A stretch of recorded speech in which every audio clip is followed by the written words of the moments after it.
novo então, gurizada? Tudo bem com vocês? Novamente aqui nesses vídeos de apoio pedagógico para trabalharmos aqueles esportes que infelizmente não vai ser possível esse ano. Hoje vamos trabalhar, vamos dar uma desenvolvida, uma desenrolada nos esportes territoriais ou nos esportes de invasão, como alguns falam, né?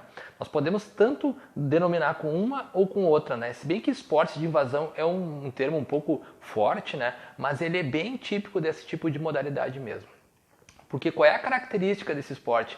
Ele é um esporte de equipe, né? Basicamente é um esporte de equipe, onde o objetivo principal é dominar o território do adversário, né? E através desse domínio do território do time ou da equipe adversária, conseguir marcar gols, pontos, cestas, né? Atravessar alguma zona do campo, né? Como o futebol americano, para daí conseguir fazer o seu gol e marcar o maior número de pontuação possível, né?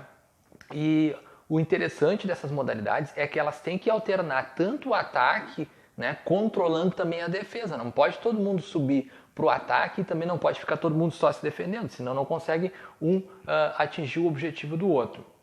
Olha só um exemplo básico aqui nós temos. Aqui nós podemos tanto falar como futsal ou também como handball, né?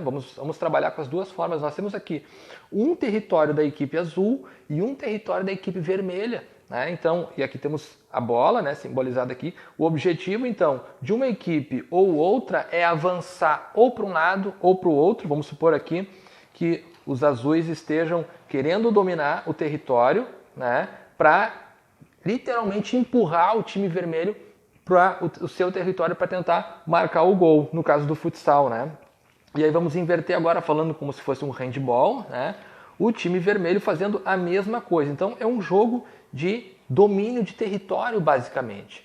Tá? Um sempre tentando dominar o território do outro. E isso acontece no rugby também, tá? Isso acontece no futebol americano, como eu citei agora há pouco.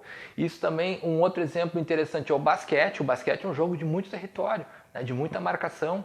A movimentação dos jogadores, ou das atletas, né? Ou dos alunos ou das alunas, ela é em cima de tentar anular o adversário, e aí através dessa anulação do adversário tu consegue tomar conta do espaço dele, impor a tua forma de jogar, a tua forma de atuar, e assim tu vai conseguir o teu objetivo. E sempre é um esporte de equipe, é importante sempre o papel de todos, né? Por exemplo, vamos colocar para o futebol, tá? O futebol de campo, né? A Marta, quando ela faz um gol, ela até faz o gol sozinha na hora, mas geralmente é alguma armação de jogada que veio, ou das laterais, ou veio do meio do campo, né? E acontece também na seleção masculina, né? Acontece também nos times famosos, sempre aquela figura de referência que ele faz o gol, ou quando é o cestinha da equipe, sozinho ou sozinha ele não faz. Não tem como ele fazer esse trabalho, desenvolver esse tipo de esporte de território. Sempre é um trabalho em equipe. E é uma coisa interessante também da gente ver que esses esportes em equipes, eles sempre são disputados em campos retangulares, né? Olha, vamos pensar bem, o futebol americano, né, como eu estava falando, né? Todos esse o futebol de campo, o futsal, tá? O basquete, as quadras sempre, ou na sua grande maioria, são retangulares e são disputadas dessa forma, né? Então a gente pode tirar dessa, para a gente fechar esse comentário, né? É que o esporte coletivo, basicamente, ele tem objetivos coletivos também. E quando tem objetivos tão complexos, que é de domínio territorial e de alcançar objetivos em conjunto, exige para isso, né, um trabalho em equipe. Então, a gente sempre tem que refletir na nossa aula de educação física, ou até quando a gente vai jogar uma bola aí com as amigas ou com os amigos, nós não podemos ser individualistas ao extremo, mesmo ainda que tu tenha uma habilidade maior do que os outros.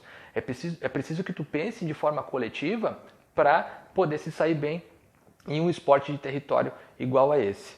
Tá? Sempre pensar no coletivo e não pensar só em si. Tá bom, gurizada? Então essa foi a nossa aula de esportes, o início, né, dos esportes de invasão ou esportes territoriais. Eu te espero numa próxima. Até lá!